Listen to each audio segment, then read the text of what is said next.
नमस्कार, आप देख रहे हैं पब्लिक लाइव न्यूज और आपके साथ हूं राजेश विश्वकर्मा। एक बड़ी खबर की शुरुआत करते हुए आपको बता दें कि सूरत के उधना पुलिस के हत्थे चढ़े ऐसे 3 शख्स जिनके कारनामों की कहानी आप सुनेंगे तो हैरान हो जाएंगे, क्योंकि ये तीनों शख्स ऐसी लूट की वारदात को अंजाम दिए कि पुलिस भी हैरान रह गई।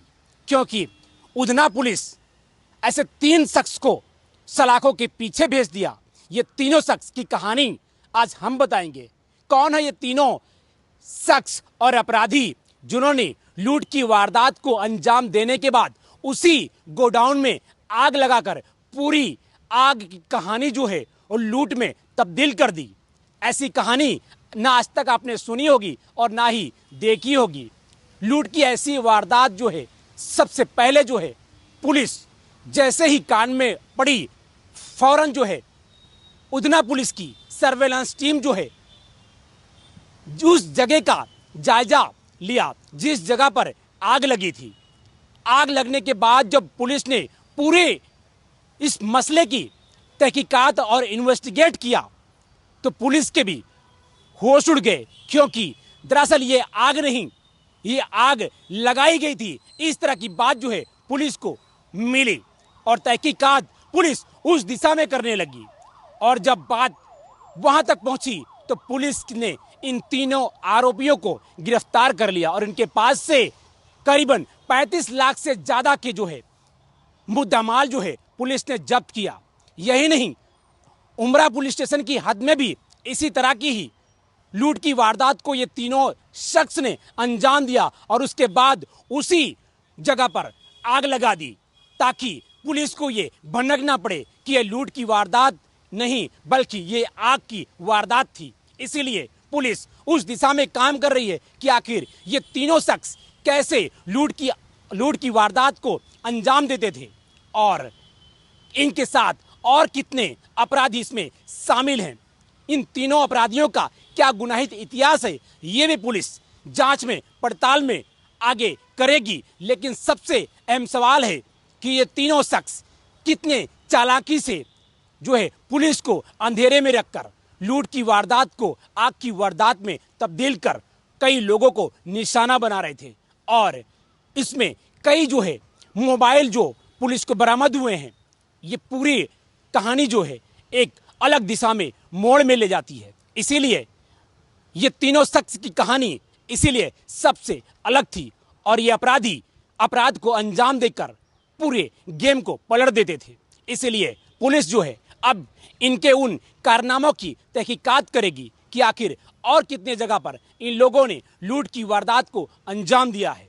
सूरत से कैमरामैन सागर के साथ राजेश विश्वकर्मा, ब्यूरो रिपोर्ट, सूरत।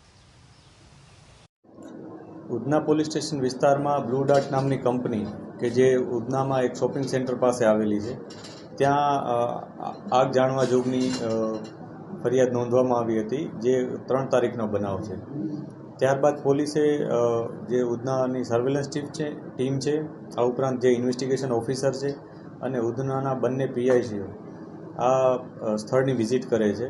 આ સ્થળની વિઝિટ કરતાં પોલીસને થોડીક શંકા જાય છે, કેમ કે જે રીતના આગનો બનાવ બને છે અને જે રીતના ઘટના આ લોકોએ વર્ણવી હતી અને સ્થળ ઉપર જે પરિસ્થિતિ હતી, આ તમામમાં થોડુંક વિરોધાભાસ પોલીસને જણાય છે, જેથી પોલીસ વધુ ઊંડાણપૂર્વક આમાં તપાસ કરે છે।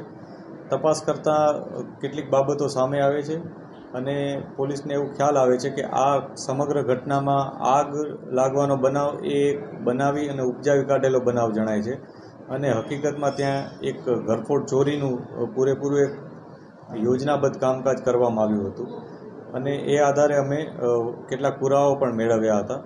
સમગ્ર બનાવમાં આગ જાણવા જોગમાં 36 લાખથી વધારેનો મુદ્દામાલ નુકસાન થયું હતું, એ પ્રકારની ફરિયાદ નોંધવામાં શરૂઆતમાં આવી હતી। પરંતુ જ્યારે અમને ખબર પડી કે આ મુદ્દામાલ કોઈ પણ જાતનું આગમાં નુકસાન થયું નથી, પરંતુ એની ચોરી થઈ હતી, પોલીસે આ બાબતે આમાં જે મુખ્ય આરોપીઓ છે, જેમાં 3 વ્યક્તિઓ સામેલ છે, એકનું નામ ગોપાલરાવ વાસુદેવરાવ બની સિટી છે, એકનું નામ બદ્રુ મગરૂભાઈ ભૂકણ છે અને ત્રીજો વ્યક્તિ જાકીર મોહમ્મદ અલી સૈયદ, આ 3 વ્યક્તિઓ આમાં સામેલ છે। આમાં જે આખું પ્લાનિંગનું જે આયોજન હતું કે જે કઈ રીતના આ ઘટનાને અંજામ આપવો એનું જે આયોજન કરવામાં આવ્યું હતું એ થીમ નક્કી કરવાવાળો ઝાકીર હતો, જ્યારે અન્ય 2 વ્યક્તિઓ આનો એક્ઝિક્યુશનમાં સામેલ હતા.